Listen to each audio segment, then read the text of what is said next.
স্বামী সদানন্দ ছিলেন স্বামীজির প্রথম সন্ন্যাসী শিষ্য।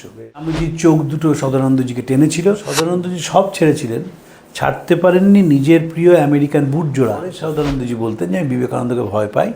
তিনি বিখ্যাত বক্তা, বাগ্মী, লেখক, ঐতিহাসিক ব্যক্তিত্ব। কিন্তু আমি স্বামী নরেন দত্তকে চিনি, যে আমার জুতো মাথায় বই নিয়ে গিয়েছিল। সদানন্দজি এসে এই মহারাজ নামটা চালু করলেন। সদানন্দজি স্বামীজির একেবারে অনুগত ছিলেন। সিস্টার নিবেদিতার খুব বন্ধু ছিলেন স্বামী সদানন্দজি। সিস্টার নিবেদিতার দুজন খুব বন্ধু ছিলেন, একজন স্বামী সদানন্দজি, আরেকজন স্বামী স্বরূপানন্দ। সদানন্দজিকে স্বামীজি জাপান পাঠিয়েছিলেন টেকনোলজি শিখে আসতে। একটা বিখ্যাত চিঠি আছে কলকাতার মানুষের উদ্দেশ্যে, যে আমরা গরিবদের দুঃখ বুঝি, যদি হাতে পায়ে সেবার কোনো প্রয়োজন হয় আমাদের বেলুড় মঠে যোগাযোগ করবেন, হাতে পায়ে সেবার কোনো অভাব হবে না। সদানন্দজির বিচিত্র জীবন ছিল। গুরু ভাইদের এবং তার শিষ্যদের প্রতি স্বামীজির একটা অদ্ভুত টান ছিল। রামকৃষ্ণ ভাব আন্দোলনের মূল জিনিসই হচ্ছে ভালোবাসা। সোশ্যাল ওয়ার্কারের সঙ্গে মিশনের সাউদের তফাৎ কী? আত্মান ও মুখ্যার্থম জগদ্ধিতায়চ। একজন সোশ্যাল ওয়ার্কার তিনি কিন্তু পুঙ্খানুপুঙ্খভাবে কাজ করতে পারে, কিন্তু নারায়ণ জ্ঞানে কাজ নয়। কথায় কথায় বলতেন, যখন যুবকেরা যেতেন বলতেন, দেখো স্বামীজিকে অনুসরণ করবে, স্বামীজি কথা বলছেন মন দিয়ে শুনবে, আমি কিন্তু আমেরিকান গ্ল্যামার দেখে আসি। স্বামীজি বলছেন তো যে তোমার রাস্তা ঝাঁটানো, প্লেগ নিবারণ সব হবে যদি তা ধর্মকে মেনে হয়। ধর্ম মানে ঘণ্টা নাড়া না, যদি তার নীতিকে মেনে, এথিক। রামকৃষ্ণ মিশন মানেই সেবা কাজ। এই সেবার মধ্যে দিয়েই পুজো, এই সেবার মধ্যে দিয়েই ঠাকুরের কাছে পৌঁছানো, এই সেবার মধ্যে দিয়েই জীবনটাকে উন্নত করা, এই সেবার মধ্যে দিয়ে অনুভূতি। সেবা কাজ যে ছোট ছোট জিনিস দিয়ে শুরু হয় এবং বিরাট শেষ হয়, এটা স্বামীজি শিখিয়েছিলেন। সদানন্দজি সেটাকে ফলো করে গেছে। ততক্ষণ না আপনি মানুষকে দেবতা হিসেবে দেখছেন, যে কোনো মানুষকে, আপনি ততদিন শ্রীরামকৃষ্ণ বুঝতে পারবেন না। যে কোনো একটা মানুষকে আপনাকে দেবতা ভাবতে হবে। সেই মানুষটির পদ, সেই মানুষটির বিশেষণ, সেই মানুষটির সামাজিক উপস্থিতি, এই সবের ঊর্ধ্বে উঠে সেই মানুষটিকে মনে মনে যদি সম্মান করা যায় এবং মনে মনে যদি সমর্পণ করা যায়, তবেই ঠাকুরকে বলা যাবে, নাহলে সম্ভব নয় বলা যাওয়া।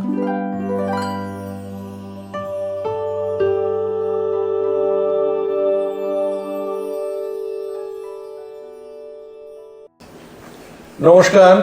স্মরণে, মননে, চিন্তায় ও চেতনায় স্বামী বিবেকানন্দ নামক পডকাস্টে আপনাদের সকলকে সাদর অভ্যর্থনা ও আমন্ত্রণ জানিয়ে প্রাণারামের একান্ত অনুষ্ঠান এবং পবিত্র সুরকে ধন্যবাদ জানিয়ে আজকে আমাদের পডকাস্ট শুরু করছি। এই পডকাস্টে বাক্যালাপে আমার সঙ্গে রয়েছে শ্রী তরুণ গোস্বামী, যার পরিচয় নিষ্প্রয়োজন। তরুণবাবু, স্বাগত আমাদের পডকাস্টে।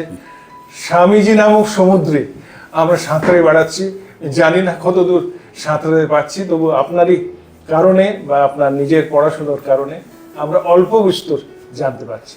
তো আজকে আমরা চলুন শুনি যে স্বামীজির প্রথম দীক্ষিত শিষ্য স্বামী সদানন্দ সম্বন্ধে। শুনেছি তার সম্বন্ধে বলতে গেলে বোধহয় আমরা সময় কুলিয়ে উঠতে পারবো না, সেই জন্য আজকে প্রশ্নোত্তর বেশি করবো না। আমার প্রশ্ন করার স্কোপও খুব কম, কারণ আমি স্বামী সদানন্দ সম্বন্ধে বিশেষ জানি না।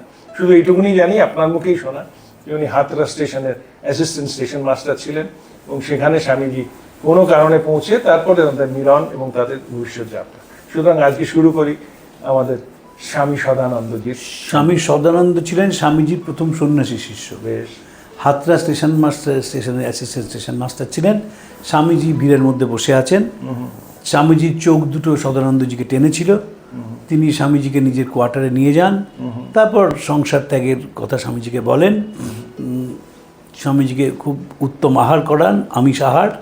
তারপর দুজন একসঙ্গে হিমালয়ে বেরোন। সেইখানে বেরিয়ে সদানন্দজির ম্যালেরিয়া হয়। এখন ম্যালেরিয়া হলে তো তখন ক্লিনিকে যেতে হবে, নিয়ে যেতে হবে।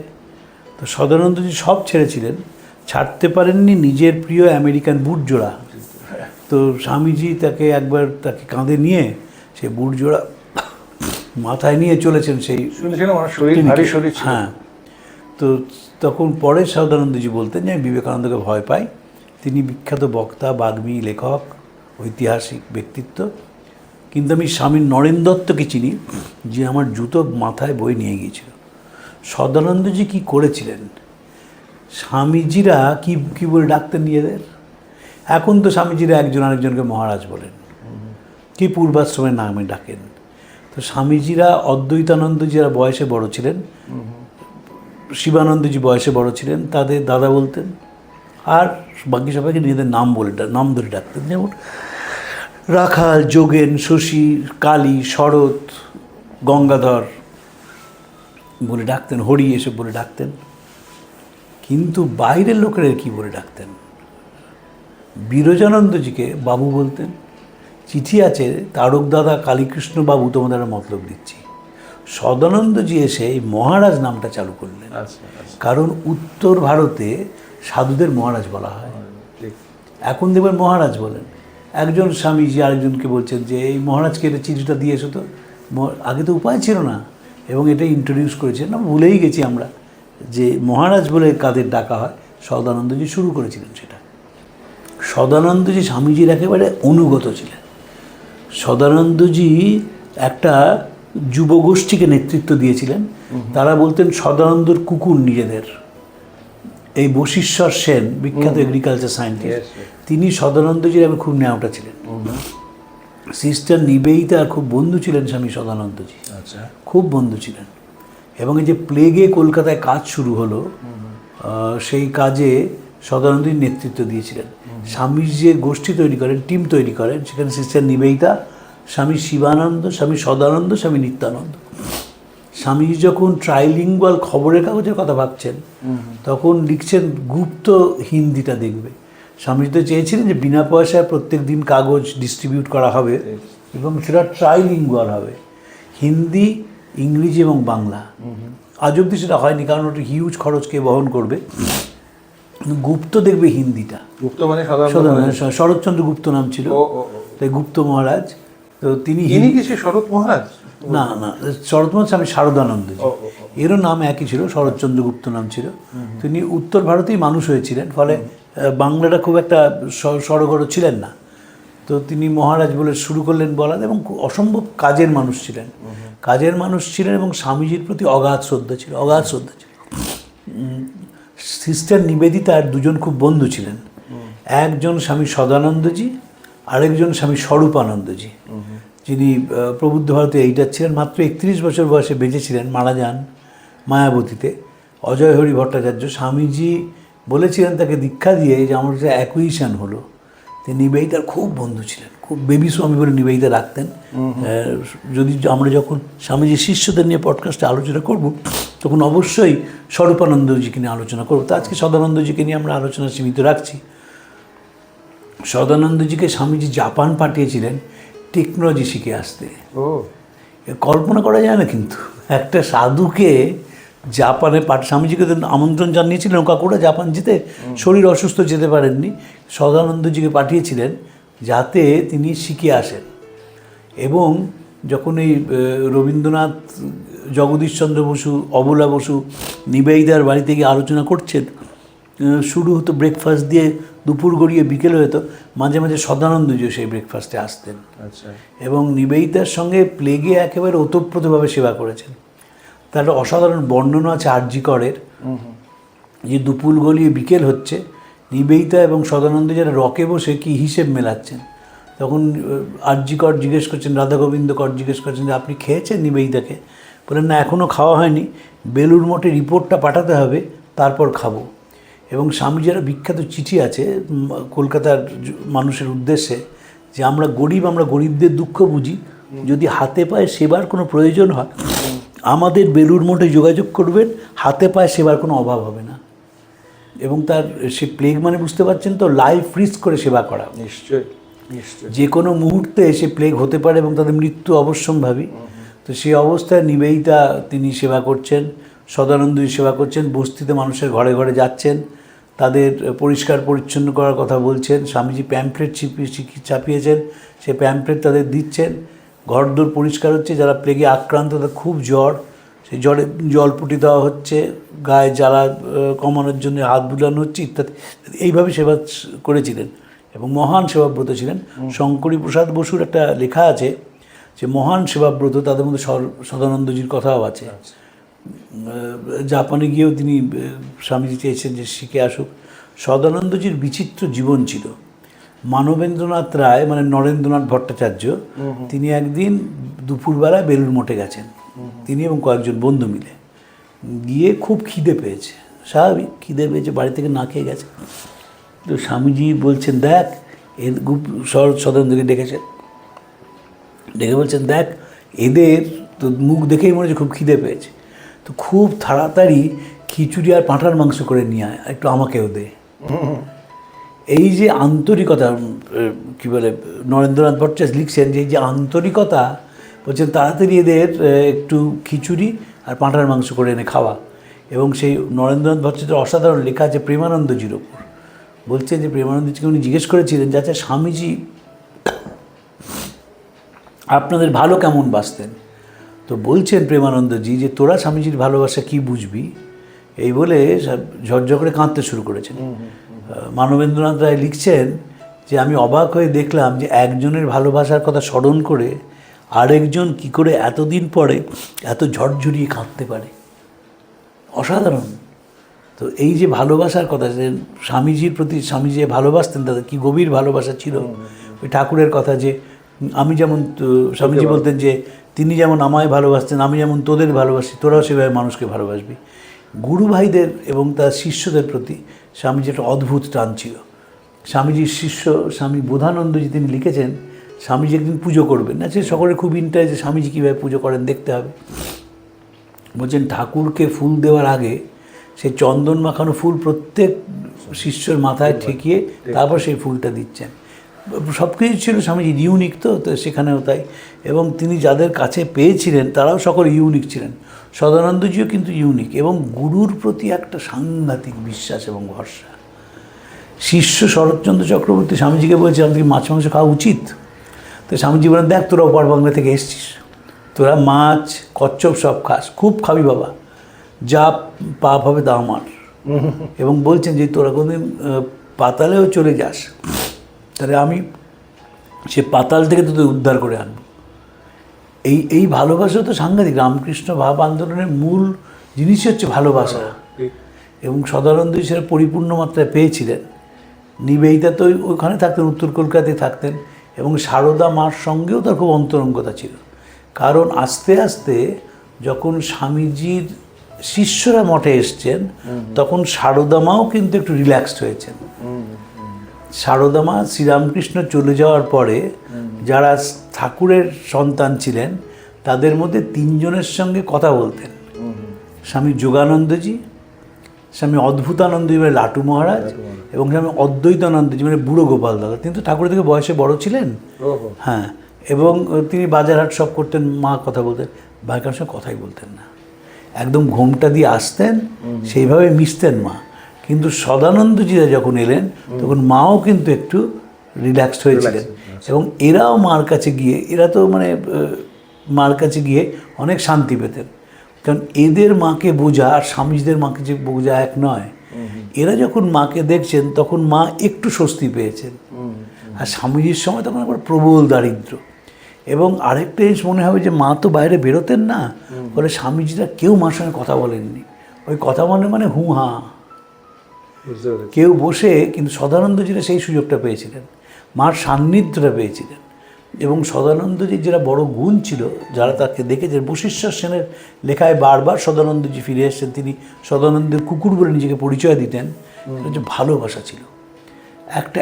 কুকুর মানে নিজেদের সদানন্দ কুকুর বলে পরিচয়। কুকুরের যেমন তার প্রভুর প্রতি আনুগত্য থাকে, এই বশিষ্ঠর সেনেরও সদানন্দজির প্রতি সেই আনুগত্য ছিল।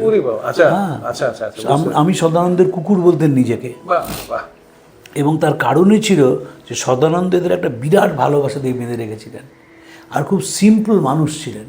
কীরম সিম্পল মানুষ ছিলেন তার উদাহরণ দেওয়া যাক। সদানন্দজির প্রোস্টেট গ্ল্যান্ডে ক্যান্সার হয়েছিল, ন্যাচারালি কোনোভাবে তো নিয়ন্ত্রণ করতে পারতেন না, প্রস্রাব ভিজিয়ে ফেলতেন। তো এক সময় ওই রবার ক্লথ দিয়েও কুলিয়ে ওঠা যাচ্ছিল না, ভিজিয়ে ফেলছেন বারবার। তখন তো ওষুধ টষুধ কিচ্ছু নেই, তো সবাই তখন বলল যে কাগজ দিতে হবে শোকানোর জন্য, ব্লট করার জন্য পেচ্ছাপ।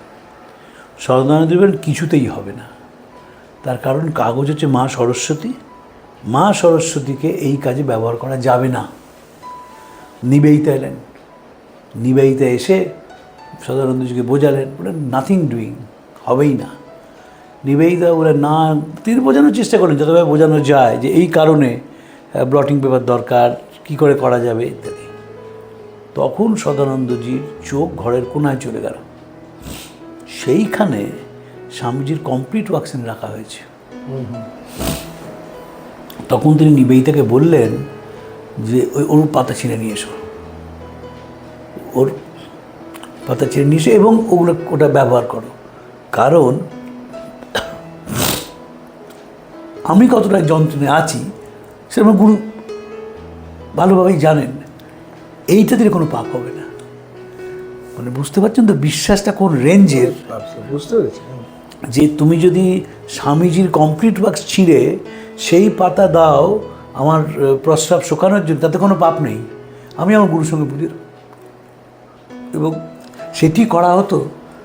ভাবুন যে কমপ্লিট ওয়ার্কস আনা হতো, ছিঁড়ে ফেলা হতো, সেইটাই ব্যবহার করা হতো। সদানন্দজির অ্যাকিউট স্পন্ডিলাইসিস হয়ে গিয়েছিল। তো শারদামা এসছেন, শারদামাকে প্রণাম করতে পারছেন না, বলছেন উঠবো, কিন্তু ওটা সম্ভব নয়। তখন একমাত্র মানে মার যে জীবন, এই জীবনে একমাত্র মা তখন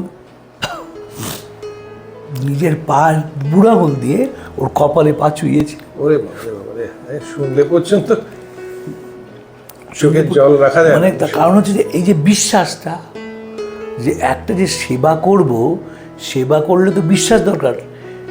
সোশ্যাল ওয়ার্কারের সঙ্গে মিশনের সাউথের তফাৎ কী? আত্মানু মুখ্যার্থম জগদ্ধিতায় হচ্ছে একজন সোশ্যাল ওয়ার্কার, তিনি কিন্তু পুঙ্খানুপুঙ্খভাবে কাজ করতে পারেন, কিন্তু নারায়ণ জ্ঞানে কাজ নয়। সদানন্দজিরা নারায়ণ জ্ঞানে কাজ করতেন। এবং মা যে ওই পায়ে রেখেছেন, ওই একটাই মাত্র উদাহরণ আছে, বা স্বামীজির মানে কমপ্লিট ওয়ার্কস ছিঁড়ে ব্যবহার করা হচ্ছে। মানে বুঝতে পারছেন তো যে একটা মানুষের তার গুরুর প্রতি এক্সট্রিম করে মানে গুরুকে সমর্পণ করলাম, সেখানে সেই প্রস্তাবই হোক, মানে কী রকম শ্রদ্ধা থাকলে এটা সম্ভব। যখন স্বামীজি ফিরে এলেন প্রথমবার আমেরিকা থেকে, পশুপতি বসুর বাড়িতে গিয়ে তো প্রাতরাশ সেরেছিলেন, তখন সেখানে সবাই স্বামীজির কাছে আসছে, সদানন্দজি আসছেন না। তখন স্বামীজি বলছেন, গুপ্ত আয়, দেখ আমি যেরকম ছিলাম সেরকমই আছি। তো দূর থেকে ভাবছিলেন যে লোকটির পরিবর্তন কি হয়েছে। এখন তো বিখ্যাত লোক, এখন তো সেই লোকটি নয়। এবং কথায় কথায় বলতেন, যখন যুবকেরা যেতেন বলতেন, দেখো স্বামীজিকে অনুসরণ করবে, স্বামীজি কথা বলছেন মন দিয়ে শুনবে। আমি কিন্তু আমেরিকান গ্ল্যামার দেখে আসি। তখন কিন্তু আমেরিকান গ্ল্যামার নেহাত সাধু বলে আমাদের মনে হয় না, বা এটা বেশি প্রচার করা হয় না, বা স্বামীজি নিজের কথা বললেন না তাই, কিন্তু এটা তো আমেরিকান গ্ল্যামার থেকে বহু লোক কাছে গিয়েছিলেন, ওদের সেই রকম সম্মান পেয়েছেন, দেখে আসি লোকটাকে। সদানন্দজি তা নয়, তিনি একদম স্বামীজিকে স্বামীজির মতো করে দেখেছেন। এবং ওই যে আনুগত্য, ওই আনুগত্য না থাকলে সেবা হয় না, হতে পারে না। রামকৃষ্ণ মিশন তো এটাই শুরু করেছিল, যে তোমাকে এই আনুগত্য রাখতে। তাই স্বামীজি বলছেন তো যে তোমার রাস্তা ঝাঁটানো, প্লেগ নিবারণ সব হবে যদি তা ধর্মকে মেনে হয়। ধর্ম মানে ঘণ্টা না, যদি তার নীতিকে মেনে, এথিক্স। এথিক্সটা কি? এথিক্সটা হচ্ছে যাতে বহু মানুষের উপকার হয় সেটা গ্রহণীয়, আর যাতে বহু মানুষের উপকার হবে না সেটা বর্জনীয়। সদানন্দ যে এর একেবারে মূর্তি ছিলেন, সেবার মূর্তি ছিলেন সদানন্দ। যদি এক্সাম্পল আমাদের পডকাস্ট আমার খুব ইচ্ছা আছে কোনো না কোনো সময় শঙ্কর প্রসাদ বসুকে নিয়ে আলোচনা করার। তিনি মহান সেবাব্রতীগণের মধ্যে সদানন্দজিকে রেখেছেন। কল্যাণানন্দজি, নিশ্চয়ানন্দজি যেরকম আছেন, তেমনি সদানন্দজি আছেন। সদানন্দজিকে ছাড়া যেমন স্বামীজির ডাইরেক্ট ডিসাইপলসদের মধ্যে কাজ শুরু করেছিলেন স্বামী অখণ্ডানন্দজি। তিনি মহুরা গ্রামে গিয়ে প্রথম অনাথ আশ্রম তৈরি করেন মুর্শিদাবাদে। রামকৃষ্ণ মিশন প্রতিষ্ঠা হয় 1 মে 1897। 15 মে শুরু করেন অখণ্ডানন্দজি। তেমনি সদানন্দজিও এই বস্তিতে সেবা করার কাজ শুরু করেছিলেন কলকাতায়, এবং এই জন্যে তিনি মহান সেবাব্রতী। এবং স্বামীজি যেমন যেমন বলে গেছেন, স্বামীজিকে অন্ধের মতো অনুসরণ করেছেন, অন্ধের মতন। স্বামীজি ওই যে আবার বলি, বা প্রায় প্রত্যেকটা সেশনেই বলি যে বাঁচলেন না বেশি দিন। তাই দুরকম মত আছে, যদি বেশি দিন বাঁচতেন তাহলে পুলিশ অ্যারেস্ট করতো, যদি বেশি দিন বাঁচতেন আর হয়তো নতুন কিছু না বলে ইনস্টিটিউশনের দাস হয়ে যেতেন। কিন্তু আমার মনে হয় না সেটা, আমার দ্বিতীয়টা মনে হয় না, প্রথমটা মনে হয় হয়তো অ্যারেস্টেড হয়ে যেতেন। কিন্তু তাহলে কি হতো জানেন, আরও ব্রড স্পেকট্রামে এই সেবা কাজটা আমরা পেতাম।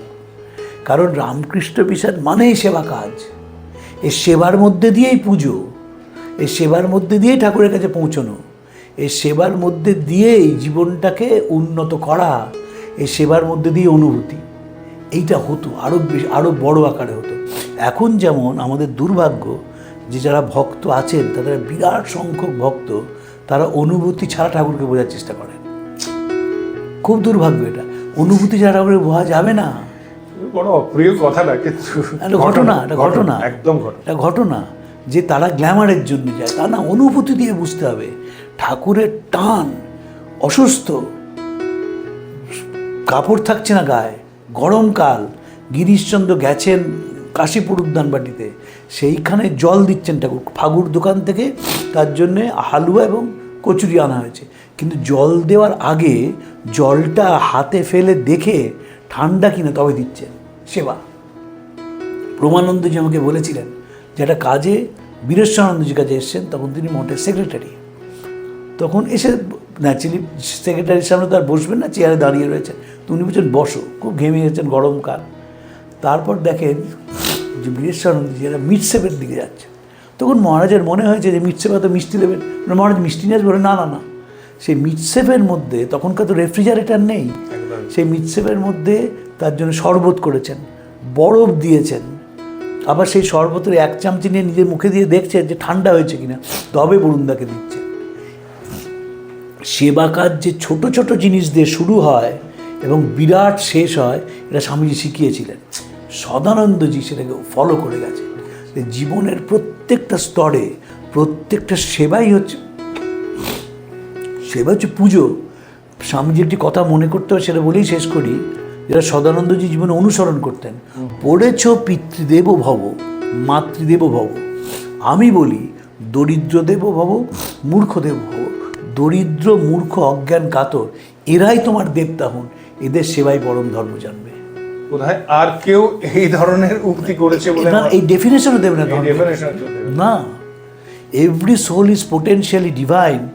দি goal is to manifest this divinity by controlling nature, external or internal. Do this either by work or worship or psychic control or philosophy, by one or more or all of this, and be free. This is the whole of religion. The doctrines or dogmas, the rituals or texts, the temples or forms are but secondary details. কেউ বলবে না, কেউ বলবে না, স্বামীজি বলতে পারেন। আরো কত যে সদানন্দ আছে আমরা জানি না, কিন্তু আজকে সত্যি আমরা আলোচনা করব, আমরা কল্যাণানন্দজি আলোচনা করব, নিশ্চয়ানন্দজিকে আলোচনা করব, যারা সেবা কাজ শুরু করেছে। কারণ আমি নিজে ব্যক্তিগত জীবনে বিশ্বাস করি যে যতক্ষণ না আপনি মানুষকে দেবতা হিসেবে দেখছেন, যে কোনো মানুষকে, আপনি ততদিন শ্রীরামকৃষ্ণ বুঝতে পারবেন না। যে কোনো একটা মানুষকে আপনাকে দেবতা ভাবতে হবে। সেই মানুষটির পদ, সেই মানুষটির বিশেষণ, সেই মানুষটির সামাজিক উপস্থিতি, এই সবের ঊর্ধ্বে উঠে সেই মানুষটিকে মনে মনে যদি সম্মান করা যায় এবং মনে মনে যদি সমর্পণ করা যায়, তবেই ঠাকুরকে বলা যাবে, নাহলে সম্ভব নয় বলা যাওয়া, না হলে সম্ভব কেউ বুঝতে পারবে না। কেউ আমাকে লোকেশনজি বারবার এটা বলেছেন যে, আমার গুরু মহারাজ বলেছিলেন, মানুষে ধ্যান করো। মানুষে ধ্যান করলে মানুষের ব্রাইটার সাইডটা উঠে আসে। একটা মানুষের তো অনেক সত্তা থাকে, তার মেবি একটা দিকে সে খুব রাগী, বদরাগী, আরেকটা দিকে সফটার সাইড আছে। আপনি যদি সফটার সাইডটা আবিষ্কার করতে পারেন, তবেই আপনি রামকৃষ্ণের চালা শুরু করতে পারি আমাদের বাবা মার কাছ থেকে, যে কোনো বাবাকে দিয়েই। হ্যাঁ, এবং দেখবেন বাবা মাও সব ভাই বোনের কাছে একরকম নয়, কিন্তু কোনো একটা জায়গায় আনুগত্য যদি না থাকে, কোনো একটা জায়গায় টান যদি না থাকে, সেই টানটা ইউনিভার্সাল হয় না। অশেষ অশেষ ধন্যবাদ তরুণবাবু। আমরা অনেক কিছু জানতে পারলাম আজকে। শুরুয়াতটা খুব ভালো হলো যে স্বামীজির প্রথম দীক্ষিত সন্ন্যাসী সদানন্দজির সম্বন্ধে। এরকম আরও অনেকের পরিচয় দেবো, তরুণবাবু যেটা বললেন। আপনারাও ভালো থাকবেন এবং আমাদের অনুষ্ঠান কীরকম লাগছে এই মতামত দিয়ে আমাদের বাধিত করবেন। নমস্কার, ভালো থাকবেন।